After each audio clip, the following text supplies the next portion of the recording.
Hello everyone and welcome back to my YouTube channel the science spot. Last class में हम लोगों ने plant tissue के बारे में पढ़ा था। अब हम लोग एनिमल टिश्यू के बारे में पढ़ेंगे। टिश्यू जैसा कि आप जानते हैं, group of cells which have common origin and perform similar function is known as tissue. तो सेल्स की ग्रुप को ही क्या बोलते हैं बेटा? टिश्यू कहते हैं, बशर्ते वो बने भी एक जगह के और काम भी एक ही करें। अब एनिमल्स में कितने टाइप की टिश्यू होती है पहले वो पढ़ेंगे हम लोग, है ना। तो एनिमल में 4 तरीके की टिश्यू होती है: epithelial tissue, connective tissue, muscular tissue और नर्वस टिश्यू। अरे सर, आप तो एक से एक नाम लेके आ रहे हैं। घबराइए नहीं, आपको इन नाम का मतलब भी समझ में आएगा। तो पहली टिश्यू क्या है बेटा? Epithelial tissue. दूसरी टिश्यू क्या है? Connective tissue. क्या है बेटा? Connective tissue. फिर क्या है? Muscular tissue. फिर क्या है? Nervous tissue. नर्वस हो गया ना, नर्वसिया गए, है ना। चलिए अब चारों को एक एक करके पढ़ते हैं। एपिथेलियल टिश्यू क्या होता है? जो बॉडी की कवरिंग को बनाता है। हमारी बॉडी में जो कवरिंग बनाने वाली टिश्यू है उसको क्या बोलते हैं? Epithelial tissue. जैसे स्किन है, ये सब, या ब्लड वेसल्स की कवरिंग बना रहा है, या किसी ऑर्गन की कवरिंग बना रहा है, तो बॉडी के किसी भी पार्ट की जो कवरिंग बनाएगा उस टिश्यू को क्या बोलते हैं? Epithelial tissue. कवरिंग मतलब उसको कवर करना, प्रोटेक्ट करना, प्रोटेक्शन देना। कनेक्टिव टिश्यू बॉडी के डिफरेंट पार्ट्स को कनेक्ट करता है। जैसे बोन है, कार्टिलेज है, ये सब क्या है बेटा? कनेक्टिव टिश्यू में आते हैं। मस्कुलर टिश्यू मसल्स को बनाता है हमारी बॉडी में। आपको पता है हमारी बॉडी में सबसे ज्यादा कौन सी टिश्यू पाई जाती है? मसल। और प्लांट में सबसे ज्यादा कौन सी टिश्यू होती है? पैरेन्काइमा। तो बॉडी की जो मोस्ट अबंडेंट टिश्यू है वो मस्कुलर टिश्यू है। समझ में आ रहा है? मसल बनाता है। और नर्वस टिश्यू क्या है? नसें बनाता है, जो ब्रेन से जुड़ा होता है, जिससे आप इस समय पढ़ रहे हैं, जो खाली हो चुका है आपका पूरी तरीके से। ठीक है, तो हम सबका क्लासिफिकेशन पढ़ेंगे। एपिथेलियल टिश्यू 3 टाइप का होता है: simple epithelium, pseudo stratified epithelium और कंपाउंड एपिथेलियम। पहले तीनों में डिफरेंस समझेंगे। सिंपल एपिथेलियम क्या होता है बेटा? जैसे मान लीजिए ये एपिथेलियल टिश्यू हमने बनाया। टिश्यू क्या होता है? Group of cells. अब इसमें हमने सेल्स बनाई 1 2 3 4 5 6 7 8। अब ये सेल्स की लेयर है बेटा। कई सारी सेल्स है, कई सारी सेल्स मिलेंगे तो क्या बनेगा? टिश्यू बनेगा। अब ये सेल्स की एक ही लेयर है। ये सब लेयर नहीं बेटा, एक परत है। लेयर मतलब परत। मान लीजिए ये मार्कर है, इस पे हमने व्हाइट कलर की एक लेयर चढ़ा दी, उसके ऊपर एक और चढ़ा दी तो 2 लेयर हो जाएगी, और चढ़ा दी 3 लेयर। तो परत दर परत को लेयर कहते हैं। यहाँ पे देखिए सिर्फ एक ही परत है। ठीक है, तो सिंपल एपिथेलियम में सेल्स की सिर्फ एक ही लेयर पाई जाती है। कंपाउंड एपिथेलियम में सेल्स की एक से ज्यादा लेयर पाई जाती है। फॉर एग्जाम्पल, मान लीजिए हमने एक टिश्यू बनाया, मान लीजिए क्या बनाया ही बनाया, इसमें सेल्स की हमने लेयर बनाई। पहली लेयर सेल्स की जैसे पहले बनाया था वैसे ही बनाते हैं।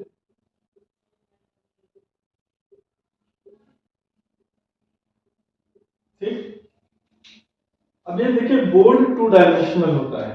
मतलब बोर्ड तो 3 डायमेंशनल है। दुनिया में जितनी भी चीजें हैं, जितनी भी फिजिकल चीजें, हम लोग हैं, आप हैं, सब 3 डायमेंशनल है। तीनों 3 एक्सिस पर है। मेरी हाइट y एक्सिस पर है, हम चलते x एक्सिस पर है, पेट निकला हुआ है हमारा z एक्सिस पर। निकला है क्या? नहीं निकला है, हेल्दी है, फिट है ना। तो दुनिया में हर चीज 3 डायमेंशनल है, बोर्ड भी 3 डायमेंशनल है। लेकिन बोर्ड पे जो डायग्राम बनाते हैं वो 2 डायमेंशनल होता है, 2 डायमेंशंस होते हैं। जैसे y एक्सिस और x एक्सिस। z एक्सिस पे हम लोग कुछ नहीं बना पा रहे, बाहर की तरफ कुछ नहीं बना पा रहे।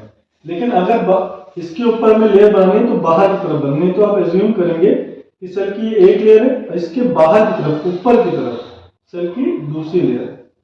जो दूसरी वाली लेयर है इसके ऊपर रखी हुई है। जैसे ये देखिए, दूसरी वाली लेयर है जो ऊपर रखी हुई है। तो जब सेल्स की एक से ज्यादा लेयर आ जाती है एपिथेलियम में तो उसको बोलते हैं कंपाउंड एपिथेलियम। समझ में आता है? सिंपल में एक लेयर होगी, कंपाउंड मतलब मेनी, कई चीजें मिलाते हैं तभी तो कंपाउंड बनता है। भाई कई एटम्स मिलाइए तो मॉलिक्यूल ये कंपाउंड बनता है। स्यूडो पसूडो मत पढ़ लीजिएगा, पीस है ना, पी यहाँ पे साइलेंट है, पसूडो पसूडो कर रहे थे आप लोग, वाह बेटा वाह। तो स्यूडो मतलब होता है फॉल्स। जैसे स्यूडोपोडिया, अमीबा में फॉल्स पैर्स होते हैं जिससे वो चलता है, फॉल्स पैर्स होते हैं जिससे वो चलता है। तो स्यूडो स्ट्रेटिफाइड एपिथेलियम। स्ट्रेटा का मतलब होता है बेटा लेयर्स। तो फॉल्स लेयर, ये सेल्स की एक ही लेयर है, लेकिन सेल्स इस तरीके से अरेंज है कि लग रहा है कि एक सेल की लेयर ये नीचे वाली है, एक सेल की लेयर ये ऊपर वाली है, फिर अगले सेल की लेयर ये वाली है। मतलब सेल्स का कोई फिक्स लेयर नहीं बन पा रहा है, सेल्स कई सारी लेयर्स में अरेंज हो जा रही है। मतलब उनका जो ऑर्डर है वो बिल्कुल अलग हो गया। फॉर एग्जाम्पल मान लीजिए 10 बच्चे हैं बेटा, उन 10 बच्चों को हमने एक लाइन में खड़ा कर दिया तो वो सेल्स की एक लेयर है। कुछ समय के बाद वो क्या होगा, जब उनका माइंड डिवेट होगा, बोर हो जाएंगे, थोड़ा सा लाइन से खिसक करके रहेंगे लाइन में। मान लीजिए पीटी सर खड़े हैं, आपके स्कूल के पीटी सर खड़े हैं, वो माइंड कर रहे हैं। 1 घंटे से बच्चे ये लाइन में खड़े हैं उनके डर की वजह से, बिल्कुल स्ट्रेट। लेकिन जहां वो जरा सा लूज हुए, बच्चे लाइन से तो बाहर नहीं निकलेंगे, लेकिन मान लीजिए पैर बाहर निकालने लगे तो थोड़ा सा ऐसे टिल्ट हो जाएंगे। अब एक लाइन सीधी थी और कुछ बच्चे ऐसे टिल्ट खड़े हैं, तो देखने में लगेगा कि एक लाइन ऐसे जा रही है, दूसरी लाइन ऐसे जा रही है। असल में ये लाइन एक ही होगी, लेयर एक होगी, बस उसकी सेल्स थोड़ा बहुत इधर उधर हो जाएंगे। तो वो क्या बना लेगा, स्यूडो स्ट्रेटिफाइड एपिथेलियम। तो बेटा तो आप लोग को मेरे ख्याल से ये तीनों टाइप क्लियर हो गए। अब ये भी डिटेल में है, सिंपल एपिथेलियम भी डिटेल में, कंपाउंड एपिथेलियम भी डिटेल में। सिंपल एपिथेलियम भी 6 टाइप का है, कंपाउंड एपिथेलियम 2 टाइप का। तो इनके भी टाइप पढ़ते हैं। पहले हम सिंपल एपिथेलियम के पहला टाइप पढ़ते हैं, स्क्वामस एपिथेलियम। स्क्वामस एपिथेलियम क्या होता है बेटा, स्क्वामस एपिथेलियम एक सिंपल एपिथेलियम है, मतलब इसमें सेल्स की सिर्फ एक लेयर होगी, लेकिन वो सेल्स का शेप कैसा होगा, क्यूब की शेप का। क्यूब मतलब स्क्वायर से बनी होंगी ये सेल्स। भाई क्यूब किससे बनता है, स्क्वायर से बनता है। तो स्क्वामस एपिथेलियम में सेल्स का शेप कैसा होगा, क्यूब की शेप का होगा। उसके बाद क्यूबॉइडल एपिथेलियम। क्यूबॉइडल एपिथेलियम में सेल्स की लेयर तो एक ही होंगी क्योंकि सिंपल एपिथेलियम, लेकिन ये क्यूबॉइड की शेप के होंगे। क्यूब और क्यूबॉइड में फर्क क्या था बेटा, क्यूब स्क्वायर से बना है, स्क्वायर की सारी साइड बराबर होती है। क्यूबॉइड रेक्टेंगल से बना होता है, रेक्टेंगल की अपोजिट साइड सेम होती है लेकिन बाकी साइड डिफरेंट होती है। जैसे ये दोनों साइड सेम होंगी आमने सामने की, लेकिन ये वाली साइड डिफरेंट होगी, लेंथ और ब्रेड्थ डिफरेंट होता है। उसके बाद कॉलमनर एपिथेलियम। कॉलमनर एपिथेलियम क्या होता है बेटा, इसमें टॉल सेल्स होती है, ना ये क्यूब की शेप की होती है ना क्यूबॉइड की शेप की होती है, बहुत लंबी लंबी सी सेल्स होती है, सिलेंडर की शेप की होती है। फिर सीलेटेड एपिथेलियम।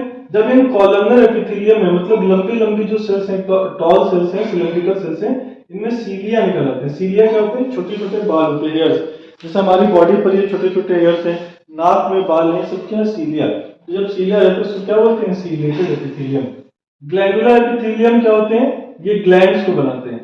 ग्लैंड्स आपको पता है सेल्स का ग्रुप होता है जो कोई केमिकल को बनाता है। जैसे सलाइवरी ग्लैंड है, सलाइवा बनाता है, स्वेट ग्लैंड है, पसीना बनाता है। तो ये क्या है, ग्लैंडुलर एपिथेलियम। तो वो एपिथेलियम जो ग्लैंड्स को कवर करता है उसको क्या बोलते हैं, ग्लैंडुलर एपिथेलियम। फिर आता है सेंसरी एपिथेलियम। सेंसरी एपिथेलियम हमारे सेंस ऑर्गन्स में पाया जाता है, जैसे कि आईज में, नोज में, इन सब में पाया जाता है। तो सेंसरी एपिथेलियम आईज नोज की कवरिंग बनाता है। समझ में आ गया बेटा। तो सिंपल एपिथेलियम सेल्स की एक लेयर से बना होगा। अगर वो स्क्वामस है तो सेल्स का शेप क्यूब की शेप का होगा, क्यूबॉइडल है तो क्यूबॉइड की शेप का होगा, कॉलमनर है तो टॉल सेल्स होंगी, सीलेटेड है तो टॉल सेल्स होंगी, इसमें सीलिया होगा, ग्लैंडुलर है तो ग्लैंड्स की कवरिंग बनाएगा। ग्लैंड्स क्या होते हैं, सेल्स का ग्रुप जो कुछ बनाता है, जैसे पैंक्रियाज, लीवर, ये सब क्या है, ग्लैंड्स है। सलाइवरी ग्लैंड है। सेंसरी एपिथेलियम क्या होते हैं, सेंस ऑर्गन्स को कवर करते हैं, जैसे आईज और नोज को। स्यूडो स्ट्रेटिफाइड आप पढ़ ही चुके हैं। कंपाउंड एपिथेलियम भी 2 टाइप का है, स्ट्रेटिफाइड एपिथेलियम और ट्रांजिशनल एपिथेलियम। स्ट्रेटिफाइड एपिथेलियम क्या होता है बेटा, जिसमें एक से ज्यादा लेयर होती है सेल्स की। ये देखिए कंपाउंड एपिथेलियम में एक से ज्यादा लेयर्स होंगी सेल्स की, और उसको स्ट्रेटिफाइड एपिथेलियम भी कहेंगे, मतलब उसमें भी एक से ज्यादा लेयर होगी सेल्स की। असल में ट्रांजिशनल एपिथेलियम स्ट्रेटिफाइड एपिथेलियम के मॉडिफिकेशन से बनता है। मतलब ट्रांजिशनल एपिथेलियम है स्ट्रेटिफाइड एपिथेलियम ही, बस क्या होता है, स्ट्रेटिफाइड एपिथेलियम की सेल्स कभी फैल और सिकुड़ नहीं सकती है, कॉन्टैक्ट और रिलैक्स नहीं कर सकती है। लेकिन ट्रांजिशनल एपिथेलियम वो स्ट्रेटिफाइड एपिथेलियम है जिसकी सेल्स फैल भी सकती है, सिकुड़ भी। जैसे यूरिनरी ब्लैडर, हमारा जो यूरिन होता है वो एक बैग में भरते हैं, इसको क्या बोलते हैं, यूरिनरी ब्लैडर। ब्लैडर वो बैग होता है जो फैल भी सकता है, सिकुड़ भी सकता है। यूरिनरी ब्लैडर में जब यूरिन भरेगा तो ये फैलेगा, जब निकलेगा तो ये सिकुड़ जाएगा। तो ट्रांजिशन मतलब चेंज होना। तो ट्रांजिशनल एपिथेलियम वो है जो कॉन्टैक्ट और रिलैक्स कर सकती है। अब वो क्या है, स्ट्रेटिफाइड एपिथेलियम है, मतलब उसमें एक से ज्यादा सेल्स की लेयर होगी। तो असल में कंपाउंड एपिथेलियम को ही स्ट्रेटिफाइड एपिथेलियम कहा जाता है, और ट्रांजिशनल एपिथेलियम उसका एक टाइप है स्ट्रेटिफाइड एपिथेलियम का, या उसका एक मॉडिफिकेशन है, लेकिन फिर भी हम लोग अलग अलग पढ़ा देते हैं। तो अब आपको एपिथेलियल टिश्यू समझ में आ गया होगा, ये बॉडी के कवरिंग बनाता है। अब हम बात करते हैं कनेक्टिव टिश्यू की। ये हमारे बॉडी के डिफरेंट पार्ट्स को कनेक्ट करता है। ये 3 टाइप का है, connective tissue proper, skeletal connective tissue और फ्लूइड कनेक्टिव टिश्यू।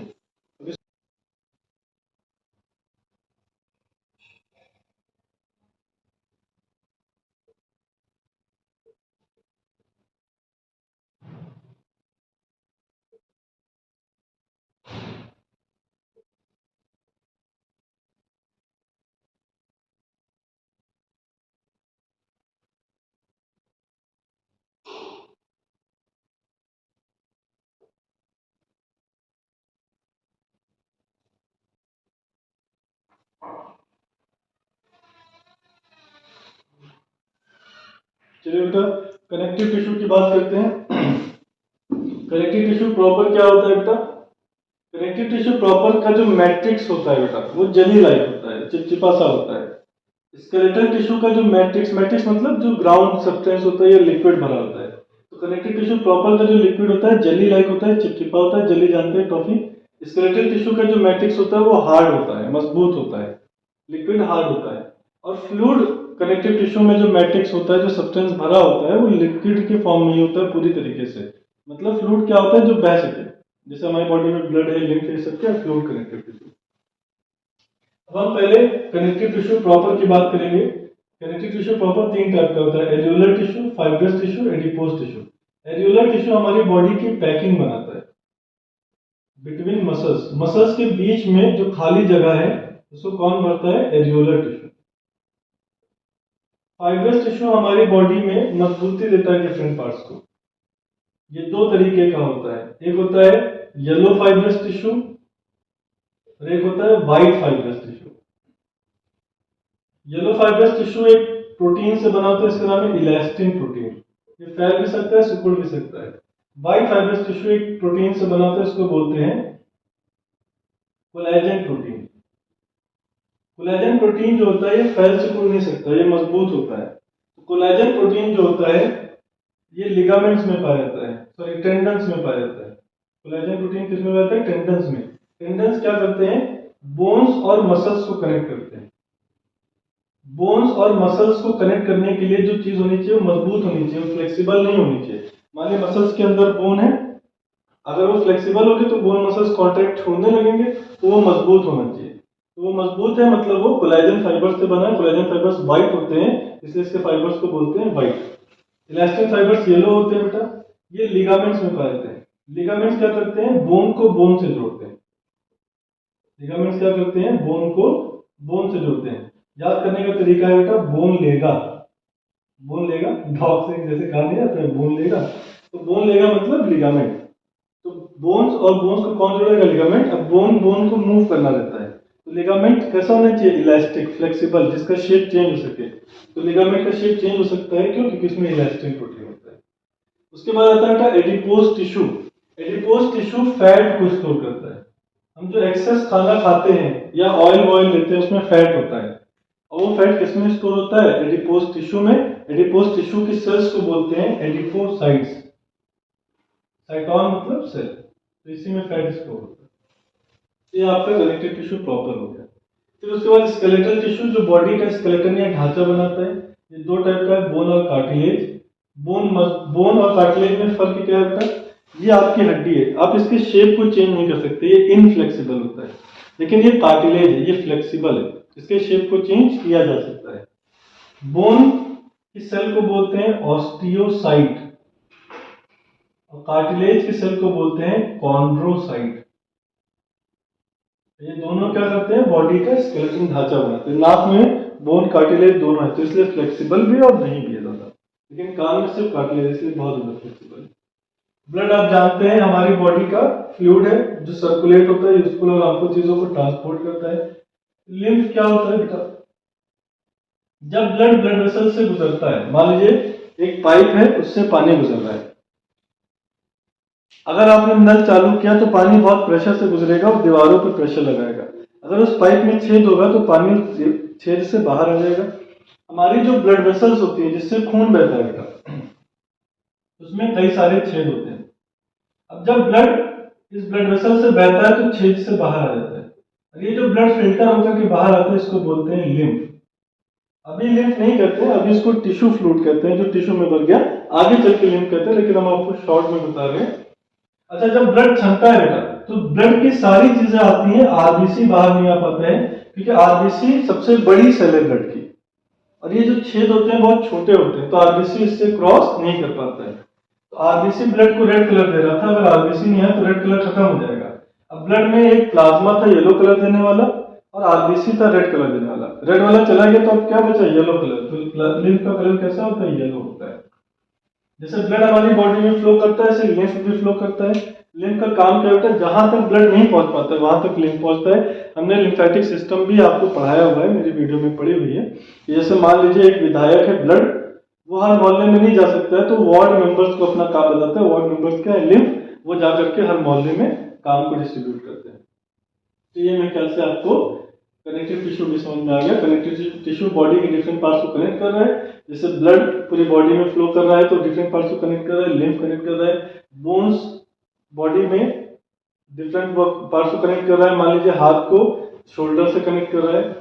कार्टिलेज, ये भी बॉडी के डिफरेंट पार्ट्स को कनेक्ट कर रहा है बेटा। फाइबर्स, बोन्स, टेंडन्स और लिगामेंट्स हैं। लिगामेंट्स बोन को बोन से जोड़ रहा है, टेंडन बोन्स को मसल से जोड़ रहा है। एरियोलर टिश्यू मसल्स को एक दूसरे से कनेक्ट कर रहा है। तो कनेक्टिव टिश्यू का काम क्या होता है, बॉडी के डिफरेंट पार्ट्स को कनेक्ट करना। अब बात करते हैं मस्कुलर टिश्यू की। मस्कुलर टिश्यू क्या होते हैं बेटा, जो मसल्स को बनाते हैं। मस्कुलर टिश्यू तीन टाइप के होते हैं, या मसल्स तीन टाइप के होते हैं, वॉलेंट्री, इनवॉलेंट्री और कार्डियक। वॉलेंट्री मसल क्या होते हैं, जो हमारे कंट्रोल में होते हैं। इनवॉलेंट्री मसल क्या होते हैं, जो हमारे कंट्रोल में नहीं होते हैं। कार्डियक मसल क्या होते हैं, जो हार्ट में पाए जाते हैं। तो कार्डियक मसल पूरी बॉडी में सिर्फ कहां पे पाए जाएंगे, हार्ट में पाए जाएंगे, बाकी कहीं पर नहीं पाएंगे। वॉलेंट्री मसल को स्केलेटल मसल कहते हैं, क्योंकि हमारे स्केलेटल सिस्टम से जुड़ा होता है।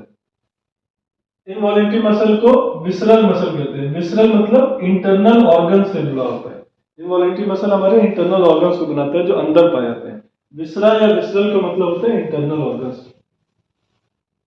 इनवॉलेंट्री मसल को स्मूथ मसल भी कहते हैं, क्योंकि इनका अपीयरेंस कैसा होता है, स्मूथ।